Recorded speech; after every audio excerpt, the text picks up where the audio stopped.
Keesokan harinya, Mutian dan Shaozi telah tiba di wilayah kota Chang'an. Ia pun menjadi senang dan memiliki misi untuk menjadi kaya raya, supaya bisa memiliki banyak uang agar bisa membawa warga desanya untuk tinggal di kota Chang'an. Tanpa ia sadari kalau desa Fulu saat ini telah tiada bersamaan dengan orang-orang desa. Di sekte Tianlan, Sibo sangat marah kepada Zhu akibat membunuh semua orang di desa Fulu tanpa menyisakan satu orang pun untuk diinterogasi. Ia pun hendak menghukumnya. Namun sesaat, Zhu memberitahukan sebuah informasi yang sangat penting yang membuat Sibo melepaskannya.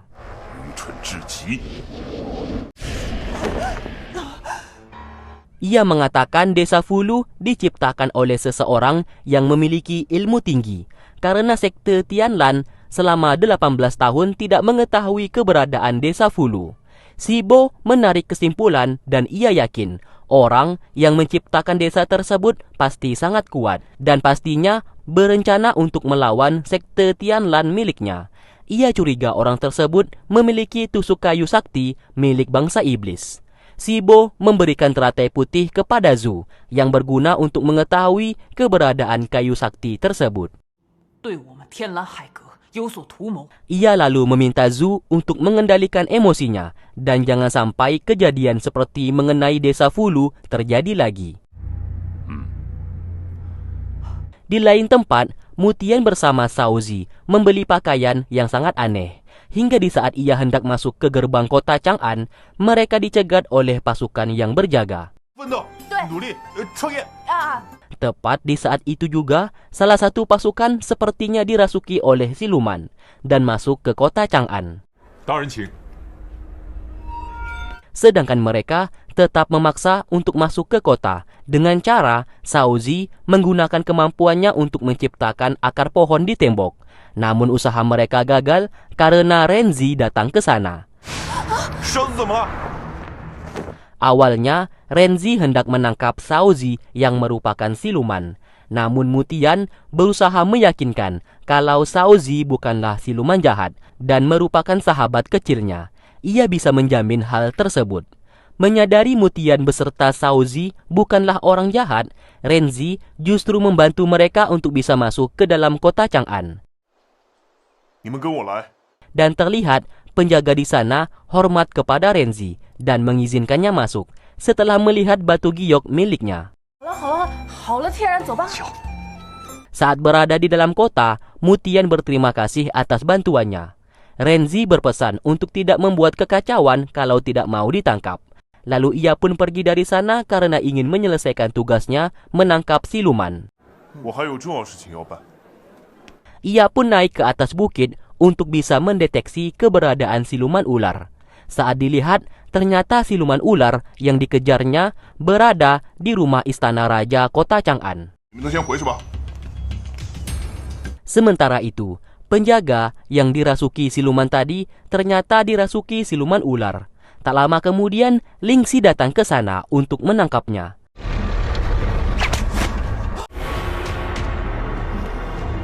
Seorang jenderal yang bernama Ying Sun melihat kegaduhan itu. Ia pun memerintahkan pasukan untuk menangkap siluman ular tersebut. Pasukannya pun melepaskan anak panah tanpa pandang bulu, sehingga Lingxi juga ikut terkena serangan tersebut dan terjatuh ke bawah. Karena ulah dari Jenderal Ying Sun, Lingxi kehilangan jejak siluman. Namun ia menemukan gigi milik siluman ular yang ia gunakan untuk mencari keberadaannya, menggunakan roh ikan di dalam kendi kecil miliknya.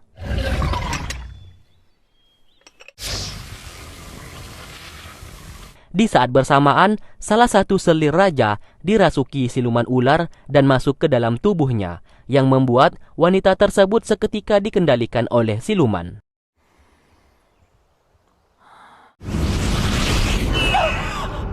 Sementara itu, Renzi hendak masuk ke dalam istana raja, namun Jenderal Ying Sun mengusirnya.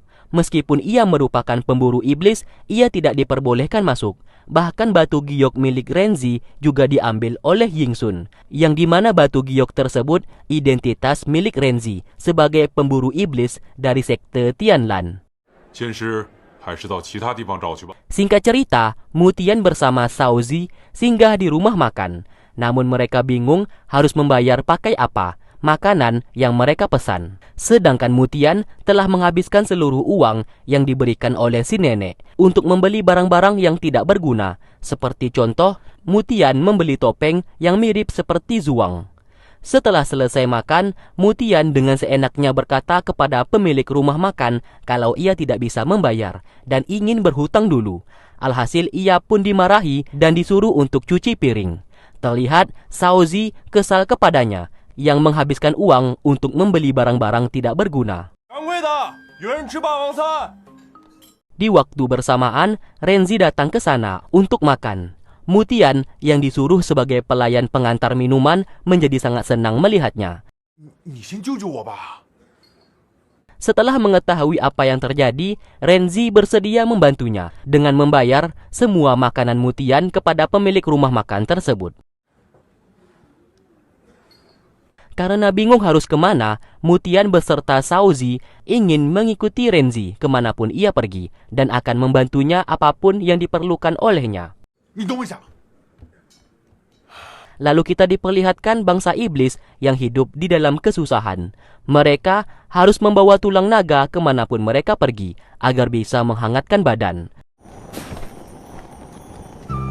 Namun seketika mereka mati membeku. Tulang naga yang mereka bawa tiba-tiba tidak menghangatkan tubuh mereka. Entah apa yang terjadi, yang pastinya hal tersebut membuat mereka semua mati membeku. Di saat bersamaan, Zhuang datang ke wilayah bangsa iblis dan menemui salah satu tetua yang bernama Yan. Tetua Yan mengetahui kalau Zhuang adalah orang yang menciptakan desa Fulu dan menjaganya selama 18 tahun terakhir. Zhuang berkata ia melakukan itu demi Mutian yang merupakan keturunan Raja Iblis. Ia akan melakukan apapun asalkan Mutian tetap selamat. Tetua Yan lalu bekerja sama dengannya dan meminta Zhuang untuk tidak menceritakan masalah ini kepada siapapun. Demi balas budi, Tetua Yan akan memberitahukan segala informasi mengenai bangsa iblis apapun yang ingin Zhuang ketahui. Di lain sisi, Mutian, Shaozi, dan Renzi yang berjalan di tengah kota tak sengaja melihat sekelompok orang yang mengaku-ngaku kalau mereka adalah pemburu iblis. Lalu kelompok pemburu iblis itu meminta semua orang untuk sujud berdoa.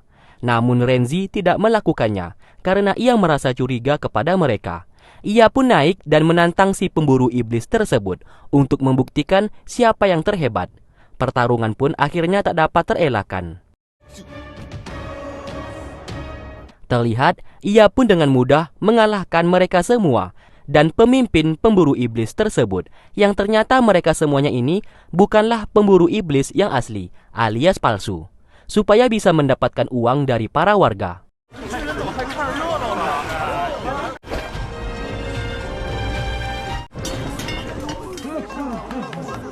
Lalu kita kembali teringat di saat Renzi menyerang mereka. Zhuang berada di sana dan melepaskan ikatan mantra sihir yang dilancarkan oleh Renzi. Entah apa maksud Zhuang melakukan hal tersebut. Setelah melihat semuanya itu, Mutian tertarik untuk menjadi pemburu iblis. Karena menurutnya, apa yang dilakukan oleh Renzi tadi sangatlah keren. Awalnya, Renzi tidak setuju atas permintaannya itu. Namun karena terus dibujuk, Renzi akhirnya mengalah dan akan membantunya agar bisa menjadi pemburu iblis. Melihat kebaikannya, Mutian lalu mengajak Renzi untuk sujud di depan dewa dan mengangkatnya sebagai saudara. Sesaat dari kejauhan, Zhuang melihat semuanya itu dan mendengarkan semua perbincangan mereka. Di tempat lain, terdapat seorang wanita yang menggunakan kupluk kepala yang bernama Yulei, yang dimana orang tua Yulei telah tewas akibat membantu untuk menciptakan pohon api tulang naga. Ia berjanji akan turun ke dunia manusia untuk mencari kayu sakti, supaya bangsa iblis bisa bangkit kembali dari keterpurukan saat ini. Lalu di saat ia duduk sendirian, seorang pria yang bernama Li San datang menghampirinya. Li San tahu bahwasanya Yulei hendak pergi untuk mencari kayu sakti di dunia manusia. Ia berkata apabila para tetua iblis mengetahui kalau Yulei turun ke dunia manusia, maka ia akan dihukum berat. Li San mengajaknya bekerja sama dan tidak akan memberitahukan semuanya ini kepada para tetua. Kembali ke mereka. Saat ini, Renzi mengajak Mutian bersama Shaozi untuk membantunya menangkap siluman ular yang berada di istana raja. Mutian mau membantunya agar bisa merasakan sensasi menjadi pemburu iblis. Singkat cerita, mereka pun telah berhasil masuk ke dalam istana raja. Di sini Mutian diberikan tugas untuk membuat kekacauan di istana, sedangkan ia akan mencari siluman ular tersebut. Lalu Renzi mencoba melumpuhkan salah satu penjaga untuk mencuri pakaiannya dan diberikan kepada Mutian untuk menyamar. Di waktu bersamaan, Raja Kota Chang'an saat ini sedang ulang tahun. Ia pun menghampiri para selirnya yang hendak memberikan ia hadiah ulang tahun. Satu persatu selir mulai memberikan hadiah. Akan tetapi, hadiah dari mereka menurut sang raja sangat tidak berguna. Hingga tersisa satu selir lagi yang tak lain wanita ini sudah dirasuki oleh siluman ular sebelumnya. Sementara itu, Mutian bersama Shaozi yang saat ini dalam posisi menghilang menghampiri pasukan yang hendak menyalakan meriam sebagai kembang api untuk memperingati ulang tahun sang raja. Meriam pun mulai dinyalakan dan setelah itu pasukan di sana mulai bubar. Sedangkan Mutian masih berada di tempat karena ia hendak memasukkan bom peledak untuk membuat kekacauan. Sedangkan Lingxi saat ini tertangkap oleh pasukan karena dicurigai sebagai pencuri dan dibawa menghadap ke raja. Ia pun seketika menunjukkan identitas aslinya sebagai pemburu iblis dan menangkap siluman ular yang berada di tubuh selir milik raja.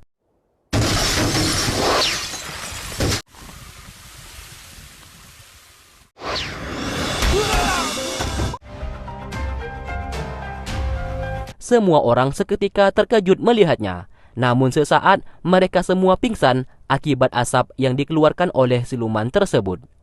Pertarungan pun tak dapat terelakkan.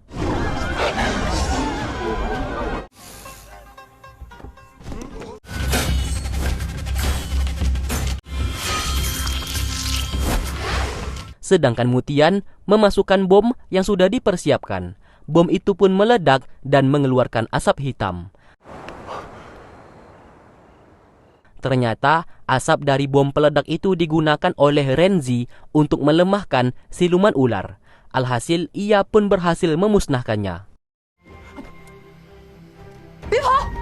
Renzi memusnahkan siluman yang hendak Lingxi tangkap dan diambil rohnya. Ia pun lalu meminta ganti rugi kepada Renzi.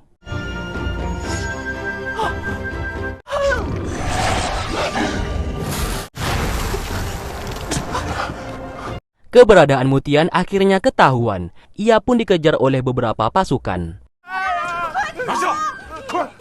Shaozi yang terpisah dengannya melapor kepada Renzi kalau Mutian dalam bahaya. Lantas mereka berdua pun segera pergi menyelamatkannya.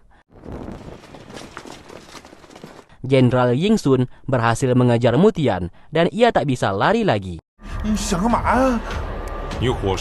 Sesaat, Mutian mencoba mengancam akan meledakkan bom miliknya. Yingsun segera mundur karena ia ketakutan.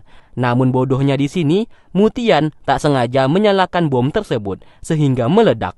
Ia pun terbang melayang hingga jatuh ke daerah perkotaan. Warga yang melihat itu menyangka ia adalah Raja Iblis yang turun ke bumi. Alhasil, semua warga berhamburan pergi dari sana karena ketakutan. Sementara Lingxi kembali ke istana.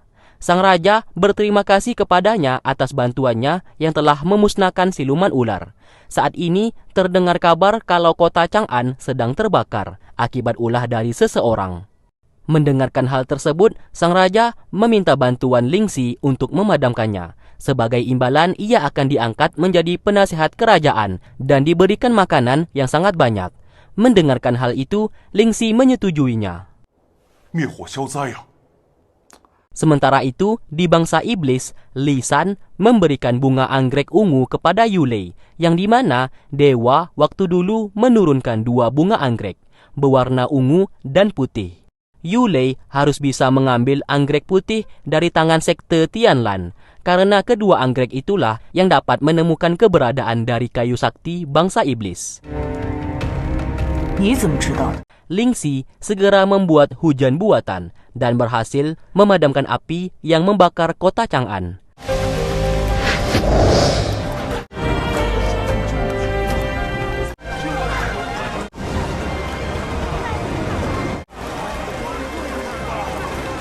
Atas keberhasilannya itu, raja memberikan ia sebuah pelakat sebagai tanda penasehat kerajaan. Ia pun dipuji oleh semua warga dan dianggap sebagai pahlawan yang telah membunuh siluman tadi malam. Padahal yang membunuhnya berkat usaha dari Mutian beserta Renzi. 你如此操劳，是不是饿了？ Singkatnya, Mutian berlari bersembunyi dikarenakan pasukan kerajaan telah mengecapnya sebagai buronan yang membakar kota. Berbeda hal dengan Lingxi yang kini banyak mendapatkan pujian dari warga kota. Mutian, Shaozi, dan Renzi berkumpul kembali. Mereka membahas mengenai mereka yang kini menjadi buronan, padahal membunuh siluman tadi malam berkat usaha mereka. Namun, yang mendapatkan pujian adalah Lingxi. Hal tersebut membuat mereka pun menjadi kesal. 现在还是想想办法怎么逃出去吧。 Sementara itu di tempat lain, Zhu atas perintah dari Shibo, pemimpin sekte Tianlan, datang ke suku siluman untuk menemui Raja Siluman yang bernama Jiyu. Diketahui selama ini, Shibo selalu meminta tumbal siluman sebanyak 50 orang setiap tahun. Dan tahun ini, Shibo meminta Zhu datang ke sana untuk menyampaikan pesan kalau saat ini jumlahnya dinaikkan menjadi 100 siluman.